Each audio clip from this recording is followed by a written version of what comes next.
All right.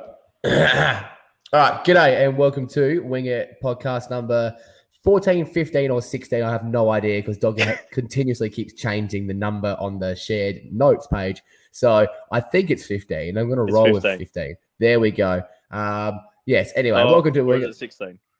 It's somewhere between 15 and 16, and it's not 17. So it's got one of those two. Anyway, welcome to episode 15 of the Wing It podcast. Dogger, how are we? Going very well, mate. Day 8 in quarantine, so how's it trying going? to get through it at the moment. I'm starting to lose my mind. There's not been any sport on for the last 4 days, apart from the playoffs. But after about 12 p.m. midday, I'm just lost. I don't know what to do.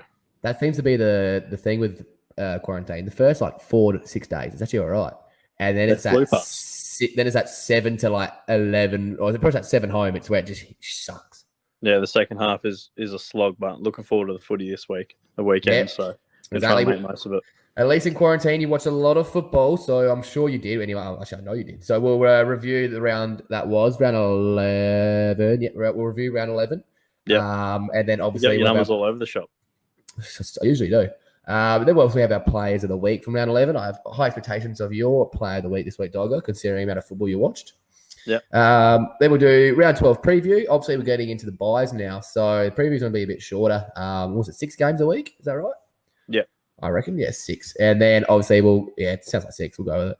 And then we'll finish up with our hot wings, of course. I've got a juicy hot wing paying $7 at the moment, a long-term one. So we'll see how we go. No idea. I love the long terms. No idea what Doggers is, but hang around to the end of the episode and we will find out.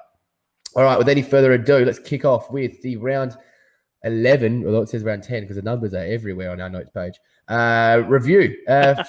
Friday night football. Demons prove that they're the real deal. Dogger writes that headline. Dogger, floor is yours. Unbelievable. What a win. We really, after a disappointing loss against Adelaide by 1 point, obviously, the week before, we had to show up and really make a statement, and we came out with the fastest goal this season, and I believe the top 10 fastest AFL goal in history. Oh, straight the blocks. Yes. So Maxi Gawn taps it down. I believe it was Petrarca got the clearance. Ends up being a bit of a mess, spilling out to James Harms, who kicks a snag. So do love a bit of Jimmy Harms, and a great goal from him, and just a great all-round team performance. We were set up so well through the corridor, especially. We know the Dogs love to handball through the corridor, and that's how they really just rip teams apart.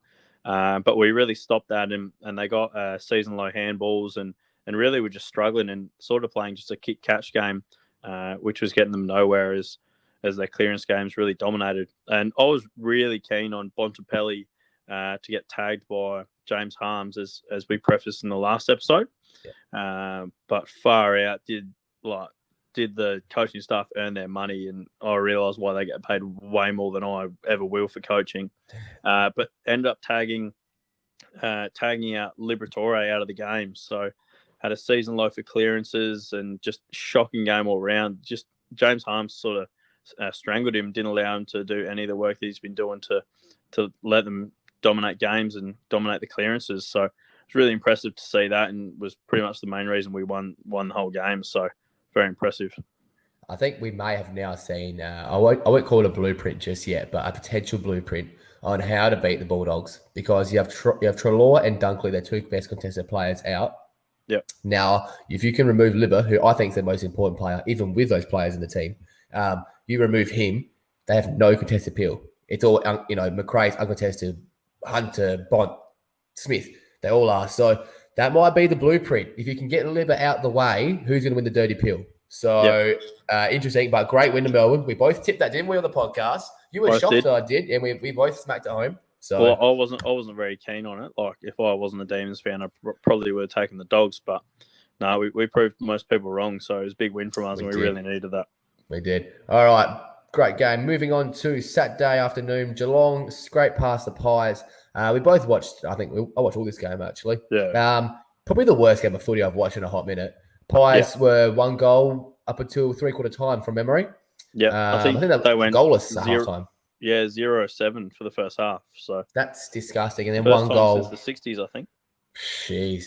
And then after the one goal in the third, and they piled on a few on the last and made the game look interesting. But Geelong, I think Geelong walked in and said, let's just get the 4 points. Nobody cares how we do it. Let's get out injury free. Yeah, Jordan De Goey just took over in the last sort of quarter and brought it back to look a little bit more reasonable. I think they kicked in the last quarter, they kicked 6-2. So they played pretty well in the last quarter. I won't take it away from them.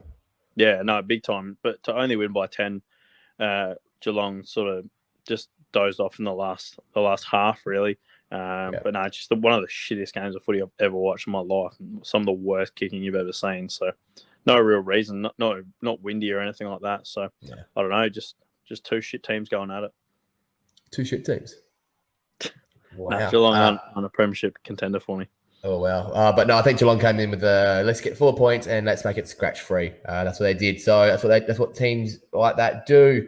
Lions demolished the Giants. I thought this game was going to be a bit closer than what it was. I don't think anyone predicted it was. It's nearly a 60-plus point blowout in the end. But fucking hell, how good are Brisbane? Unbelievable. As I said in the potty last week, I thought this was going to be like a really close game like the Lions versus Richmond the week before. But far out, did they prove I was wrong? Coming out the blocks unbelievably. I think they got 40 points up in the first quarter, and the Giants only had one shot on goal in the first quarter. So yes, it was huge. I think it was 30-0 at a moment. I was saying along those lines. It was unreal. I think it was 38-0, and then it got to 40-6. So they were just absolutely pumping them. But ever since I called them to go 4-0, they've now gone 9-1, I believe. And the best team in the league. I think 8 not 9-1. Eight, maybe 8-1, yeah. And they've become the best team in the league. So they have been absolute.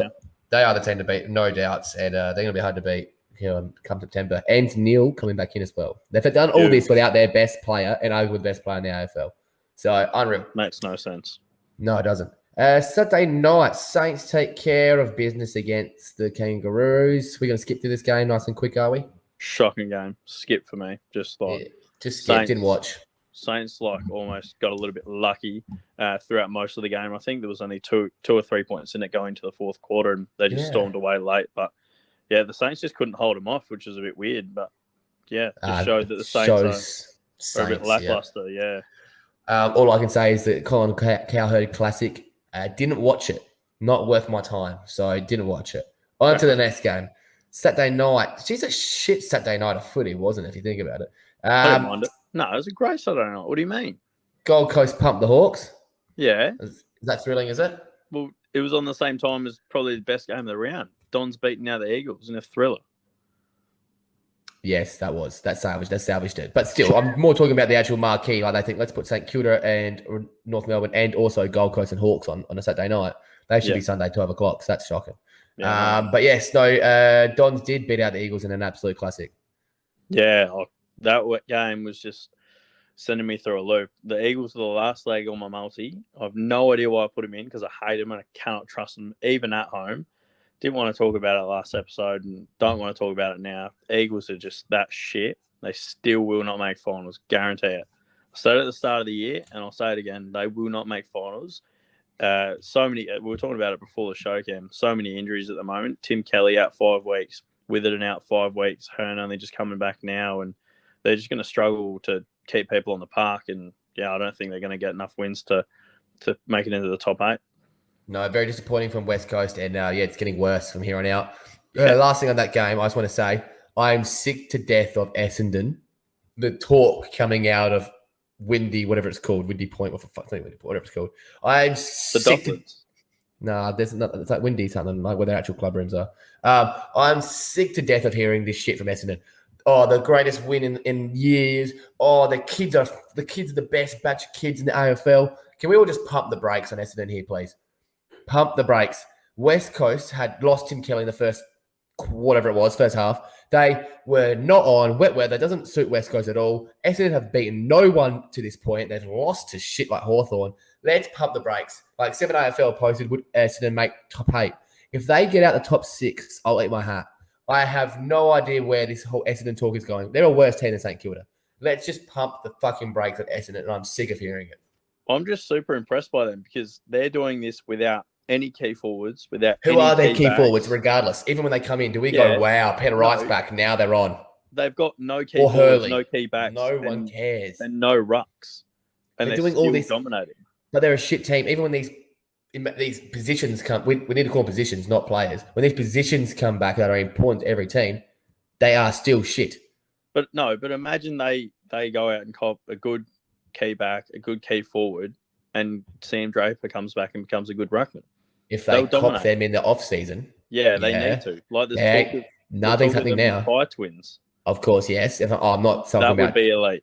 I agree, and I'm not talking about 2027. Maybe I'm talking about right now and next week. And when these players have come back, it doesn't change anything for that football team. They are shithouse, and I'm sick of hearing it. Their form line sort of tells more of the story than the does it ever on the line, because they've only beaten who? They've beaten the Saints, they've beaten North Melbourne. They've just beaten shitter teams, and they even lost to the Hawks, who are looking like one of the worst teams in the AFL at the moment, and they beat Collingwood as well. So, and they lost to Carlton by 20 odd points, and that looks like terrible form lines now. So I'm sick of hearing the whole Essendon talk. Everyone needs to pump the brakes on them and just chill out. It's really pissing me off. Yeah, I understand where you're coming from, but the kids are pretty impressive. But we'll see how they go this weekend against Richmond. If those three kids played for Fremantle, no one would care. Yeah, we were talking about this today as well. No one gives a shit. They're right in the heart of Victoria. They're in the limelight. They're in the spotlight. Matthew Lloyd's talking about them, and people are putting them. Is not even everyone's acting like he's the best thing since fucking sliced bread.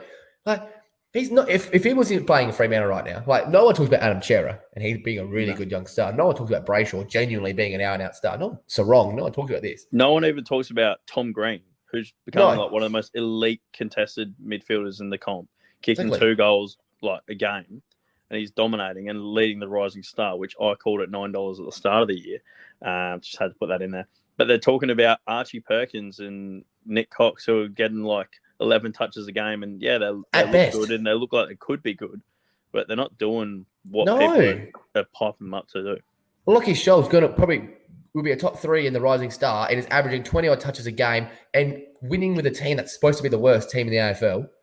And could be a legitimate midfielder on most sort of bottom 6 teams. They're like, we need to just. It grinds my gears, this whole Essendon talk. Anyway, there's nothing on that game. But last thing, very good win by them. I'll give them that. Yeah, unreal win. Richmond storm at home late against the Crom. Crom made this a little bit competitive. I think we both said that this wouldn't be a blowout. I had Richmond 1-39 in most of my multis. I think that lost actually. But regardless, Crows kept it close, and then Richmond's class prevailed.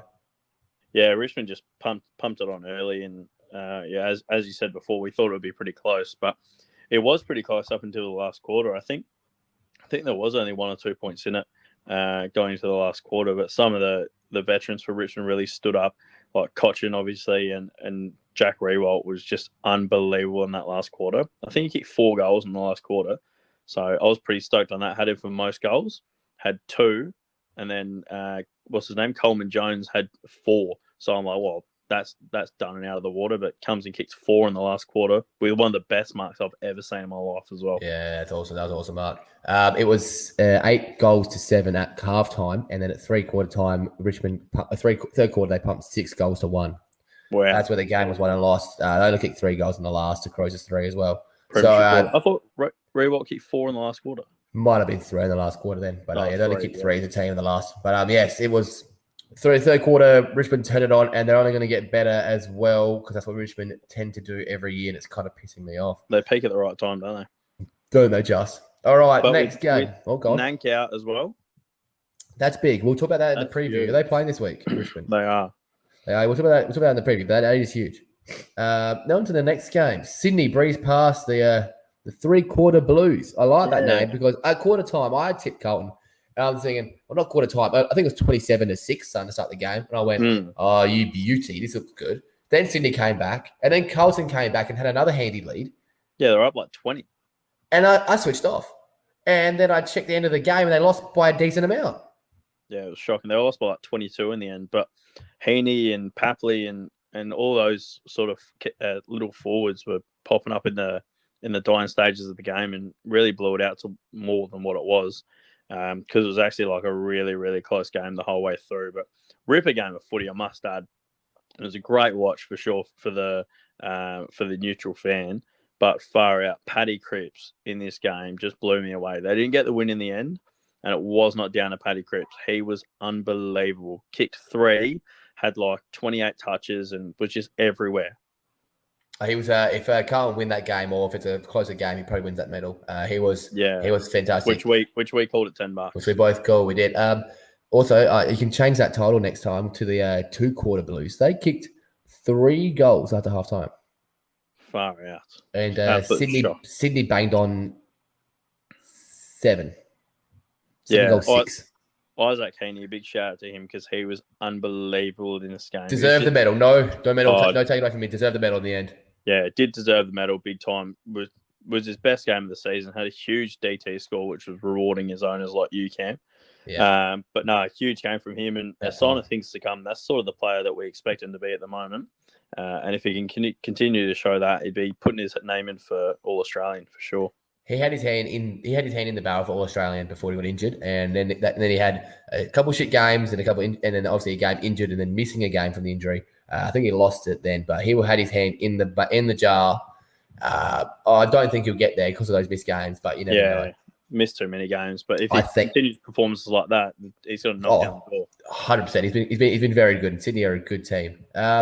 Now, on to the next game. Port took on Freo on a Sunday at 5 o'clock in Adelaide. It was cold as hell, and it sucked. Did you hear why this game was changed, the time? Yeah, a 40-minute pushback to give the umpires more rest. Yeah, 40 minutes more rest they needed. So I can't confirm this. I'm just assuming that they did it to make it like a 24-hour break from the game before. They did, yes. But I don't think what's 40 minutes going to do? And it made a difference to us because it made the night shit. Anyway, probably the worst game of footy I've watched live in a while. I think I've been saying that. I've been saying that a lot about Port recently. We obviously had a 7-goal to none first quarter, and then we just went to sleep after that. We got outscored, I think, in the end. They kicked 9 goals from first quarter onwards, and we kicked. Okay, no, we kicked way more. No, it was your last quarter really brought it back. Yeah, I think second and third quarter they beat us for those quarters. They kicked 6 out of 5 in that second quarter. Because you kicked, you started kicking away in the fourth quarter, ended up winning by 40, and I was really keen on you guys 40 plus in the third quarter. I got on it just after Nat 5 kicked the goal, I think, and it got it back to probably about 20 odd margin, I reckon. Yeah, it was about 20 odd, and you guys were paying like $3 for 40 touches. So, no, I think you were always showing the signs that you were just going to dominate and take care of business. So there was never really any doubt. And Freo just cannot win away from home. Just whatever they do, just cannot win away from home. No, this game very much like the Collingwood Geelong game. The best team on the day just got through, bruise free, and got the 4 points. Shout out to Ollie Wines, 35 touches again with 7 tackles. I'd say Brownlow votes. Say another 3 Brownlow votes. He's now getting traction everywhere. I'm actually starting to see it a lot. Nathan Brown has him on top of his Sportsbet Brownlow predictor. There you go. He's also $81 when we called when it. I called it. Yeah, 5-6 weeks ago. He is also number 1 player in the AFL in the Herald Sun, a Victorian newspaper, player of the year. So I'm surprised that Herald don't even know who Ollie Ones is. I don't even think they know how to spell his first name. So, but they put him over Bont, which is I find staggering, only by 1 point. But this thing, Port's going to be a top 4 team. We keep winning games. He's going to get 30 odd touches, and Boak has slowed down massively. Yeah. His Boak's going to have his days where he has his 3 votes. It's Boak. He's going to do it probably 3 times a year. Like you had one around 1, I think it was against North. You do it again, and probably next week or so he'll do it, and he'll take 3 off. But Ollie Wines, he's been the model of consistency this year and having a great season, him and Carl Amon. So props to Ollie Wines. All right, now. And Carl Amon, one of the best first halves I've ever seen in my life. Yeah, now let's not get too into it as we move on to our winger player of the week. I'll start off first just because he's just been spoken about. Carl Amon is my player of the week. I know Yatesy and Joel are going to go, oh, of course you do a Port Adelaide player. Carl Amon broke the record for the most touches in a quarter by a Port Adelaide player ever. Club record 16 touches in a quarter. Huge. He was everywhere, and he used the ball well. That's the thing. You can have 16 touches in a quarter and give it away. He was using it to a T. a hell of a game by Carl Amon. I had him most touches at $20, and I was feeling very good at quarter time. Obviously, Ollie Wines took over. But he finished 27 touches, going at 70% disposal efficiency, which is just fantastic. So Carl Amon, very, very good game. He's the reason why we won and by so much. Kicked the goal too to reward his efforts. And he's the right there. There we go. He's the winger player of the week for me. Also, it's yours. Oh, God. Any idea why he was attending so many centre bounces? He was loving it early in the game. He was, and I'm sad it kind of turned off towards the end because that's probably what cost him the touches. I think we moved him because now with Hartlett dropped, we've kind of dropped Houston back to play more. Although Houston did have 29 touches and play a bit of mid, we really want Houston and Darcy Bird-Jones to really stay back a little bit, and we want Amon to be a distributor on there, and then we can play someone else on the wing. Like I think we played. I think Houston actually played a little bit of wing. Bonner moved on to that wing. Houston kind of dropped. Houston dropped back a bit, and Houston still had 29 touches and played probably the best game of his season. But yeah, Amon, we want him pumping the ball out because no one else can kick in our midfield. So, and quick shout out from the last league, Sam Powell-Pepper, best game of his career. Yeah, he was huge. 2 early goals, didn't he? Yeah, finished with 3, I think, at half time. So, yeah, great little game for him. So, moving on, who's your player of the week, Dogger? So, after I picked it, I realised that, geez, we love the Gold Coast players, don't we? We love them. We've had, I think, well, obviously our inaugural player of the week, Jack Bowes, the GOAT. Quick round of applause for Jack Bowes. He was the inaugural winger player of the week. And since we've had Noah Anderson and we've had Will Powell a couple of times, but this week, I'm going to give it to the SA boy, Jack Lukosius. About time. He's been unbelievable to start his career, especially by foot. Last game, he ended up having 27 touches, snagged a goal, and had 23 kicks. That's what he does. So they want the ball in this man's hands to move it forward. He's their general. He's gained through the roof for him. He gets about 700 a game when he gets over 20 touches and taking 14 marks as well. He's just everywhere with the uncontested pill. So, no, well done to Jack Lukosius. Very well deserved, and I'm sure it won't be his last Winger Player of the Week award. So, no, I agree. Great call there. He's out of those 27 touches, 70% of them all in the defensive half. They were all deep in that 50. They just want the ball in his hands to clear it. They don't trust anyone else to clear the ball out. Well, he's got one of the best kicks in the AFL.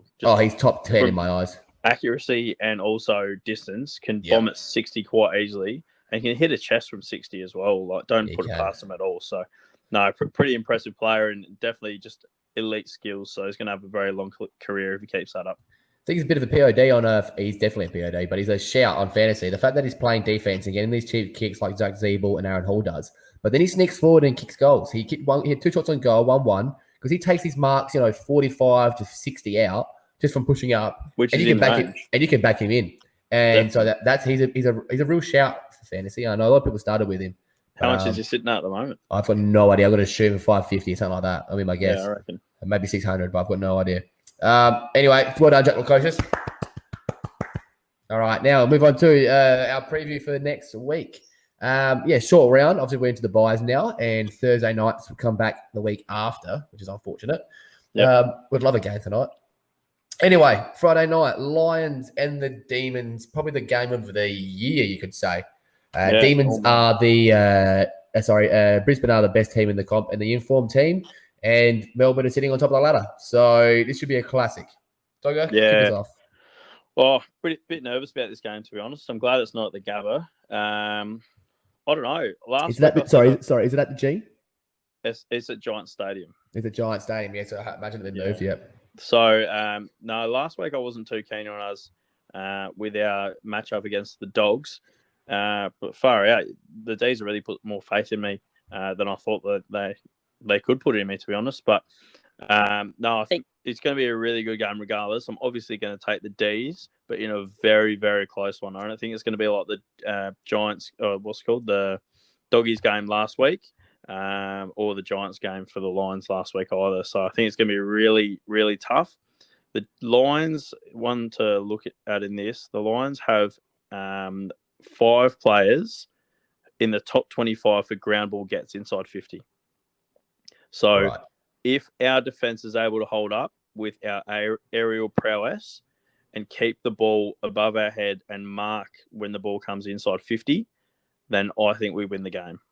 But if Lever and May are dropping marks and Petty, if they're dropping marks and having frantic chaos balls in, then it's going to be very hard for us to win. But I see an absolute classic here brewing on Friday night, and hopefully the D's get up.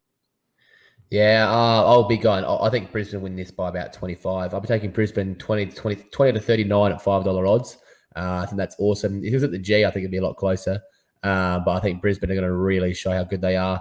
Ed Langdon out hurts you guys a lot. Yeah, he's your glue guy. He's that endurance freak who just finds himself in good spots. So Langdon out, and obviously Lockie Neal, the best player in the AFL, the reigning Brownlow medalist. So he won last year. Yeah, the reigning Brownlow medalist coming in. I think Brisbane's going to be too good. A little betting tip for this one. So Eddie Langdon will be playing on one wing, and Angus Brayshaw's been playing on the other. So I think Angus Brayshaw's going to move on to Eddie Langdon's wing, and rack up the touches that Langdon normally does. So get on it for 20 plus, 25 plus, because we know he can really rack up the peel. So should be a really impressive game from Angus Brayshaw. Are you saying that Melbourne have a bit of a game plan where they favour one wing? Yeah, we do, big time. So they talk about it a lot on the Gussie and Gorn podcast. So we have one, so the thin side wing where Langdon plays, we really favour that side. And then the fat side is sort of the one that we occasionally switch to, but we really favour the thin side. So there you go. Interesting. All right, good tip. I like that. And Brayshaw, every time we've backed him in these type of games with injuries, he's usually paid dividends. So big time. Love it. All right. Yeah, I'll be taking Brisbane if I didn't say that before. I did. Saturday afternoon, St Kilda and Sydney. Blockbuster, I guess. For no one. No. Sydney for me. Yeah, I think it will be a really close game. I'm sick of saying that, St Kilda. Sydney Saints is always a really close game. It's like Sydney and the Bombers. So I expect to see a pretty good one here, but I'd definitely be taking Sydney. Just Saints haven't shown me enough against anyone, even against North Melbourne, for me to take them. So I'll be what? Their last 5 games, St Kilda by 50, go. Sydney by 45, Sydney by 70, Sydney by 40, Sydney by 50. It might be the biggest blowout in the whole entire thing. Oh my God. Why did I think they were close? I don't know. Maybe the average someone else. The average margin would probably be around 60 there. It's been a bit of a stinker. Sorry, mate. Yeah, maybe not. I don't know why you had to fact check me on that. I was just interested. I just always throw out facts on this podcast that I don't even know. I just think that I've read somewhere. But no, I think it will be a close game regardless because it's always close apparently. So, I'll be getting on Sydney for this one. So, yeah, no, fair call. Sydney as well. All right, Saturday afternoon, we got Adelaide and Collingwood. This is going to be a good game, I reckon. It'll be a stinker. Last year was one of the shittest games of the year, and I reckon this year will be much the same. Oh, they both suck. That's why I think it's going to be interesting. It won't be high scoring or pretty. I feel like I want to take Collingwood. Yeah, I'm going to be taking Collingwood in this one. If they can kick straight, then they'll be right in it in this one. I saw a ladder mashup today where it was if you switch the behinds and the goals scored for the year, what the ladder would look like. Right. And Collingwood were 5th. Oh, right. Yeah, right. Yeah, so just deplorable in front of goal. Difference when they kick straight, like they did against Carlton, I believe. So, if the Pies can kick straight in this one and don't kick into the stands where we have to duck and not touch the ball, then they'll be on one here, I reckon. Right, yeah. Well, interestingly, going with Collingwood, considering they've got Brodie Grundy out and Chris Mayne managed. So, and Crows looked like they gave Richmond a shot last week. So, and they're back at home. So, it's a tough. I think I'm going to go with the Pies. But have you not seen the Pies ins? Yeah, I did, mate. They've pretty much upgraded Ruckman. Maximum Lunch has been thrown right into the mix, and you know he's going to dominate. You know. God. So everyone out there, all you Dream Team lovers, get in Maximum Lunch this week. Max Lynch, going to dominate. He'll easily ton up. Against Rob, he's got nothing on him. Okay, moving on. Essendon and Richmond. I hate Essendon, so this is game of the round. Game of the round. I mean, this is a game where Essendon could really make me change my opinion and bit of a statement game. It could be. This could be the game. Everyone's saying they're really good, so show me. But no, I'll be taking a Richmond here. Although Marlon Pickett probably will be rucking with Mabiachel and Coleman Jones, I think it is. But no, I'm taking Richmond. They're too good. Yeah. In Optus Stadium, by the way. I'm going to be taking the Dons because the Dons won there last week, so they got a bit of confidence behind them. And I really trust them. I don't trust Richmond right now, especially when they're travelling. They don't even like travelling down the road to Marvel Stadium. So I'm going to be taking the Dons this one. They've been there for a week or so. They've been living there. So I reckon they're going to like it and they're going to take it over. So, all right. You know what? I don't mind the bet at all. I don't mind that at all. Rate it. All right. Fuck. Oh, God, this game. Carlton and West Coast. Carlton are favourites, $1.60 favourites against West Coast because it's at the SCG. West Coast can't travel, and they have lost Oscar Allen, Jared Brandon, Tim Kelly, Josh Kennedy, Brendan Archie, all first-team players, and that goes on top of the already injured McGoverns and Withertons and whatnot. Carlton gets some good ins with Zach Fisher and Nunes. I'm going to do it again. I'm taking the freaking Blues. Now that you've taken the Blues, I actually want to go against it. Because you cannot both the Blues to save but your life. You can't tip West Coast either. They're our bogey team, aren't they? Both of us. What do you mean? They're not my bogey team. They're just shit. Well, you said you would never tip against them, tip them away from home, and they went, or whatever it was, and they went and failed you twice. They won once. They won against Hawthorn. That's it, and then they lost to the Giants, who have no one. They have all injuries. So I'm easily going to be taking the Blues in this one. I think $1.60 is absolute juice, and I'd definitely be getting on it if I was you. All right, don't mind Eagles it too. Are shit. Eagles are so shit. They've lost their best player. They've lost everything. Their best ball user, best forward, back half, best defender, best forward, best midfielder. They're done for. They are really on second stringers right now. They've got coming in 2 debutantes, and I don't even know anyone else. I reckon Ainsworth, Edwards, Foley, Langdon, O'Neill, and True and Vardy probably have 50 games combined, if that, and that's probably all Vardy. So there we go. Interesting. All right, now Freo and Doggies to finish up the round. Doggies for me. Yeah, Doggies going to dominate on the big Optus Stadium. It's game over already. They were responding from last week, I think, too. Freo, yeah, pretty good at home though. Freo. They are. But it doesn't really matter. I think the Dogs, just with their uncontested pill, they're just going to absolutely tear up Freo. And as I said, on the deck of Optus Stadium, it's a huge ground, so it's going to be easy and plenty of space for players like McRae, Caleb Daniel, Bailey Dale, Bailey Smith, and Hunter. So I think, the Dogs will probably pump them. They love being flat track bullies this year and just absolutely pumping teams. So probably do the same this weekend. Yeah, got to agree. All right, well, that's the round. What are we up to? Round 12? Yeah, that's round 12 done. Dogger, you're Matt's multi. Let's hear it. Yeah, Matt's multi. Obviously, still haven't got a win, so 0-12. But no, we're on the right track. We're getting closer and closer. We only lost by 2 touches last week, so Tommy Stewart had to get 25, and he just had a stinker and ended up getting 23 in the end. So it was very, very close. We're getting closer and closer. And I think this week's the one. So if anyone's out there following it still, apart from me, I hope this wins for you. Oh, so God. we're going to go Stephen May, 20 touches, paying $1.81. So last week, Stephen May had 9 kick-ins and played on all of them. So that's 9 easy touches there. And Brisbane cannot kick to save their life. So I'd be getting on Stephen May, 20 touches easily. Next one, Rory Laird. Back at Adelaide Oval, 35 touches. Had a bit of a quiet one last week too. He did. And he needs to bounce back, and he will bounce back. Bit of a revenge game. Oh, you love that. Yeah, it's not a revenge game. But no, so Collingwood just leaked touches, and they still do. And I think Rory Laird is going to have probably 25 contested possessions. He might break the record because Riley O'Brien rucking, and there's nothing Collingwood are going to do about it. So Rory Laird, 35 touches, $2.70. Bit of juice there if you just want to get on that as a single. Matt single. And Caleb Daniel at 25 plus, $1.72 that one's paying. So I'd be getting on that as a nice little saver because Freo give up so many possessions to backman as well. So definitely be getting around this Matt's multi.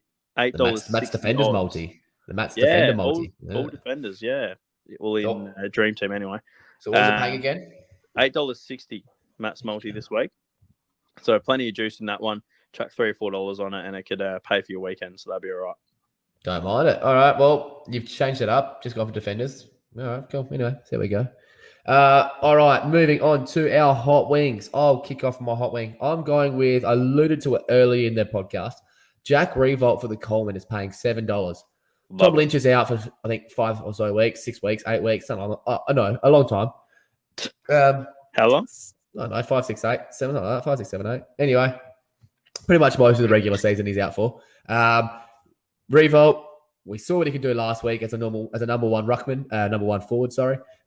We can see what he's done in the past. Won multiple Colemans. He's a freak.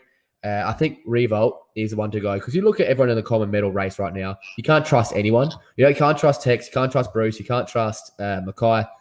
So Revolt's the only one you can put a little bit of faith in. And at $7, I think that's overs. So Jack Revolt for the Coleman at $7. Love it. Love it as well. Yeah, as you said, with Lynch being out, he showed that he can just be the key forward that they need. And last week, booting 6, I think he did, 5 or 6 in the end. So huge game from him. And he's going for a contract this year as well. So we love players in contract years. And I love it, Cam. But my hot wing, I've got a short-term one just to balance it out. This weekend, he is making his debut for the season. His podcast is blowing up at the moment. Max Lynch, 30 touches. 30 hit out. What's that? What, 30 what? Oh, 30 hit outs. Sorry. Did I say touches? Yeah. Yeah, you'll probably get that as well, but that's an easy one. That's not even a hot wing. 30 hit outs. Max that's not even a big number. I believe you could. That's huge. I believe you can get on that at Bet365. So get on that. But no, maximum lunge, 30 hit outs in his first game for the season. Do you know how big that would be? Given Rob a bath for the Collingwood win, he'd become a cult figure. They wouldn't even get Grundy back. So shout out to Maximum Lunch. 30 hit outs this week. He's going to do it. All right. Okay. All right. Well, fair enough. I'm not giving you much today because I don't like any of your kills, but fair call. All right. That's another episode of the Wing It podcast, episode 15. Thank you for joining us. And of course, Dogger, follow us on the socials. Yep. Make sure to follow us on Instagram. At Wing It Podcast. Follow us on TikTok as well. At Wing It Podcast. And also have a listen to us on Spotify. At Wing It Podcast. Thank you very much for listening. All right. Off you go. So only one more. Oh, no. This will be the last. Remote no, one. Only one more. Yeah. Remote podcast, and then you guys will be back to normal. So don't stress at all. We'll be back soon, and just keep up all the support. We're loving it. So see you later. Beautiful. Ta. Good night.